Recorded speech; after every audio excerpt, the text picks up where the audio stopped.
प्रभु मृत्युंजय ठाकुरे हे बाबा धवलेश्वराय वालालिंगाय नमो नमः। दीपं यदि परम ब्रह्मा दीपं यदि जनार्दनः दीपहरत मे पापो पूजा दीप नमस्तुते।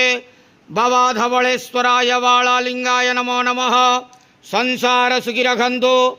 आज पवित्र भाद्रव मासर इंदु पूर्णिमा श्रीमद्भागवतंकर जन्म दिवसरे शुभ रविवार समस्त श्रद्धालु भक्त मान आश्रीपद करंतु, मनस्कामना पूर्ण करंतु, कर्म क्षेत्रोन्नति करंतु, ग्रहरिष्ट खंडन करंतु, जगतर मंगल करंतु, विश्वर कल्याण करंतु, आपणकर नाम विख्यात करंतु, सेवकर डाक श्रवण करंतु, समस्त ग्वावसा भक्त मानकर मनस्कामना पूर्ण करंतु। बाबा धवलेश्वराय वालालिंगाय नमः। संसार सुखी रखंतु, आनंदे गवार। हरि बोलो। आज पवित्र इंदु पूर्णिमा श्रीमद्भागवतं का जन्म दिवस समस्त श्रद्धालु भक्त मानक आश्रीपद करंतु, आनंदे गवार। हरि बोलो। बाबा धवलेश्वराय वालालिंगाय नमो नमः। धवलेश्वराय वालालिंगाय नमो नमः।